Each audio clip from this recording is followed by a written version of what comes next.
Muy buen día a todos. Continuamos con el curso de Introducción al Diseño Estructural.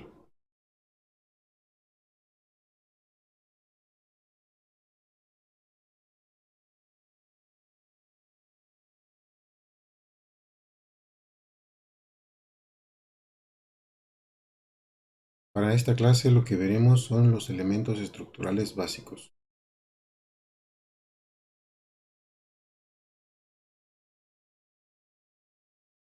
Para cada obra, hablando en términos estructurales, podemos encontrar distintos elementos estructurales que van a conformar lo que le solemos decir el esqueleto de la estructura, ya sea un edificio, un puente, una casa o cualquier otro. Algunos elementos estructurales que vamos a encontrar muy comúnmente son traves, columnas, losas, muros, entre otros, como pueden ser los tirantes o cables que podemos encontrar en los puentes, por ejemplo. Independientemente del elemento que se trate, para poderlo considerar estructuralmente, debe pasar por un proceso de análisis y diseño. En esta imagen tenemos un edificio en el que podemos apreciar traves, son estas horizontales, muros de concreto verticales para dar soporte a la estructura y losas de concreto que vienen a ser nuestro sistema de piso.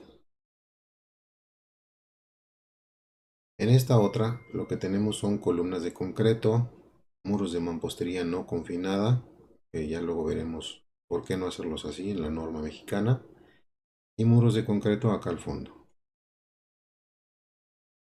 Las grúas, independientemente del uso, van a estar siempre construidas con elementos de acero y van a hacer uso de cables para levantar objetos de masa pues, considerablemente grande.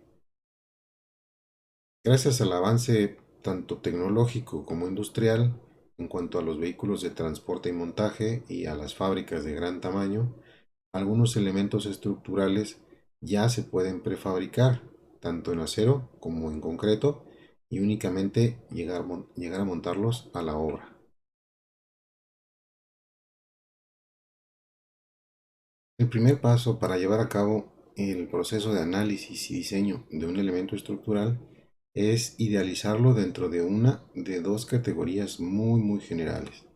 La primera son los elementos lineales, que veremos representados por líneas, y la segunda son los elementos planos, que veremos representados por áreas. Esta idealización nos permite realizar modelos matemáticos para analizar cualquier estructura, ya sea manualmente o a través de un software especializado, como SAP 2000, como Robot, como StatPro, entre otros. Los elementos lineales, que también los conocemos como elementos barra, son aquellos que cuentan con una dimensión mucho mayor a las otras dos, considerando un elemento tridimensional. Tal como se muestra en la imagen, donde y H, B y H, que son las dimensiones que caracterizan a nuestra sección transversal del elemento, son mucho menores a la dimensión L, que es pues evidentemente la longitud del elemento. Dentro de esta categoría de elementos barra podemos considerar elementos estructurales como traves, columnas, tensores, etc. Aunque todos estos elementos sean considerados como elementos lineales, no son iguales. La diferencia entre uno y otro va a radicar principalmente en su posición y en las fuerzas a las que está sometido. Un elemento lineal, por ejemplo, se llamará columna cuando su dirección sea vertical, arriba, abajo, como estas imágenes, y esté sometido a fuerzas de compresión, principalmente, aunque también puede estar sometido a flexión o torsión. Ahora, cuando un elemento lineal tenga una dirección principalmente horizontal y esté sometido a flexión, se le conoce como trave. Y por último, un tensor es aquel elemento que está sometido principalmente a fuerzas de tensión. Hablando someramente del comportamiento de algunos elementos barra, podemos mencionar que cuando uno de estos elementos está sometido a compresión pura, es decir, una columna, este podrá fallar ya sea cuando se alcance un esfuerzo de ruptura del material o por pandeo de la pieza. El pandeo simplemente es una inestabilidad que se va a presentar cuando el elemento en cuestión se deforme lateralmente debido a la carga. Este pandeo depende además de un cierto nivel de carga, de la relación que existe entre la sección transversal y la longitud del elemento.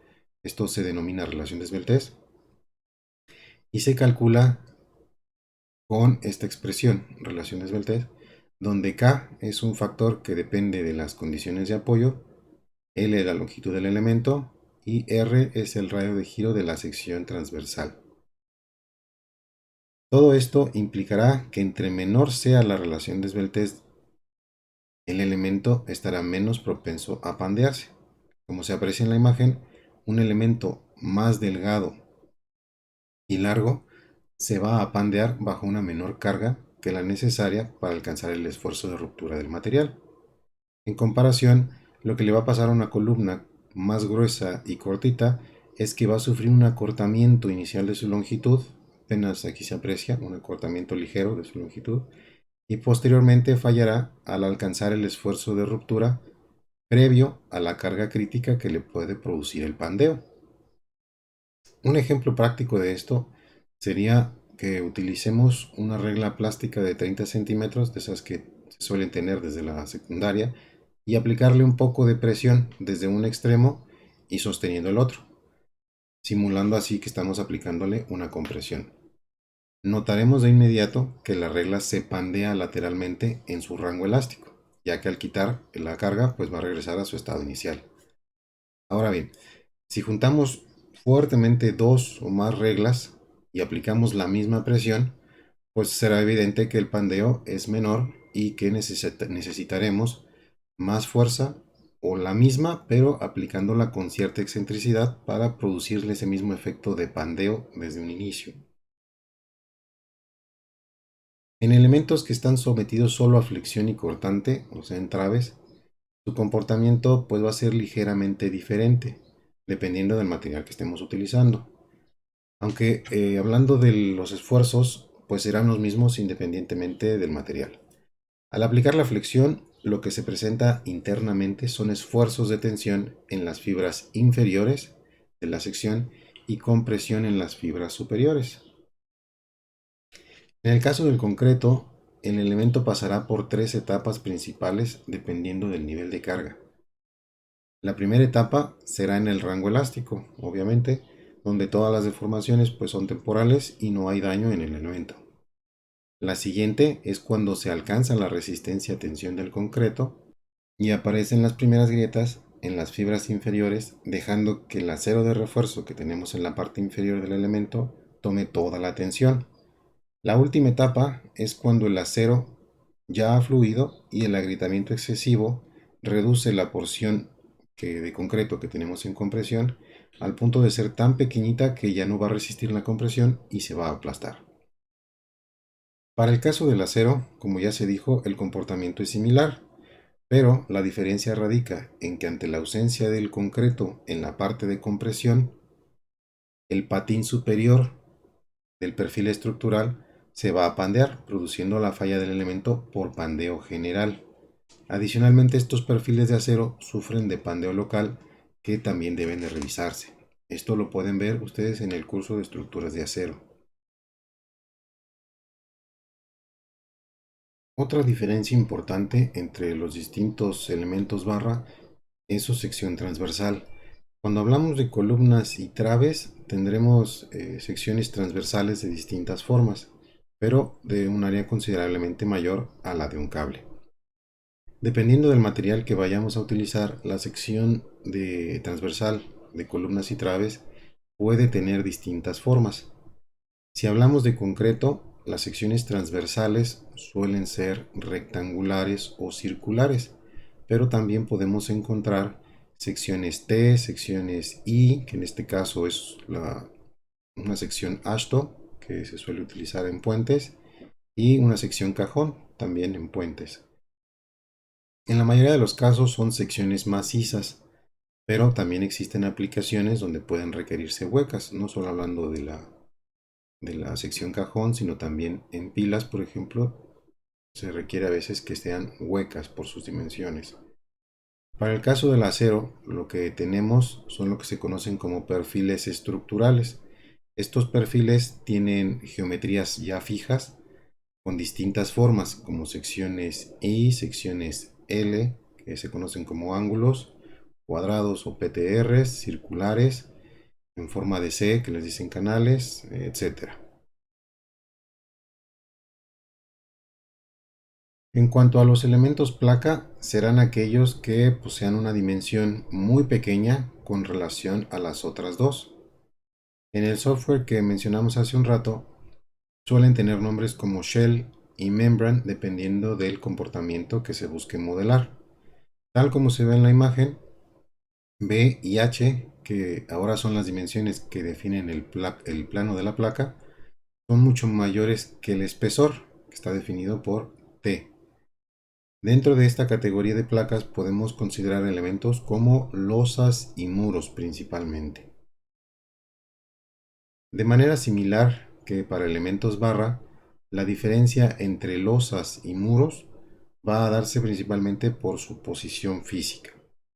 Cuando la placa esté orientada con su espesor en dirección vertical, o lo que es lo mismo, cuando las cargas gravitacionales se apliquen sobre el plano del elemento, estaremos hablando de una losa. Ahora bien, cuando el espesor de este elemento esté acotado en cualquier otra dirección, pues ya sea X o sea Y, se tratará de un muro. Los muros, a diferencia de las losas, están expuestos a otras fuerzas. Cuando se presenta, por ejemplo, una carga adicional como el sismo, los muros toman parte de la fuerza lateral a la que está sometida la estructura y esto pues les va a producir una flexión en su plano. Cuando el muro tiene otros usos, por ejemplo el de contención, ya sea para materiales como tierra o agua, granos u otros, las fuerzas que va a experimentar tienen una aplicación directa al plano del elemento, como si de cargas gravitacionales se tratara, pero de manera lateral, y producen así flexión fuera del plano. Por último, los muros en una estructura también suelen tener la tarea de resistir las fuerzas verticales y transmitirlas a la cimentación. Se les suele llamar muros de carga y van a trabajar pues esencialmente como una columna a compresión. El comportamiento de una losa depende fundamentalmente de sus apoyos. Cuando una losa está soportada por apoyos rígidos continuos, únicamente en dos extremos opuestos, es decir, apoyada en un lado y en el otro extremo opuesto, va a trabajar a flexión en una sola dirección, tal como lo hace una viga. Su eficiencia en claros grandes no es muy buena en cuestión de deformaciones, porque dentro de los espesores comunes que solemos trabajar, que van de 12 a 15 centímetros, pues se obtiene una inercia pequeña. Si por el contrario apoyamos la losa en sus cuatro extremos, vamos a obtener ahora una flexión en dos direcciones. Esto es que una parte de la carga se transmite por flexión en una dirección y el resto en dirección contraria. De esta forma, la eficiencia es considerablemente mejor que la anterior. La magnitud de la carga que vamos a transmitir en una dirección o en la otra depende únicamente de la relación entre la longitud de los claros de la losa. Si tenemos un lado largo y un lado corto, la cantidad de carga que va a caer en los extremos del lado largo es menor que la que cae en los extremos del lado corto. En ocasiones los apoyos no son rígidos como los muros, sino que la losa se va a apoyar sobre elementos relativamente flexibles como las traves. Su comportamiento también va a ser en dos direcciones, pero ahora va a trabajar en conjunto con las traves para transmitir las cargas a las columnas.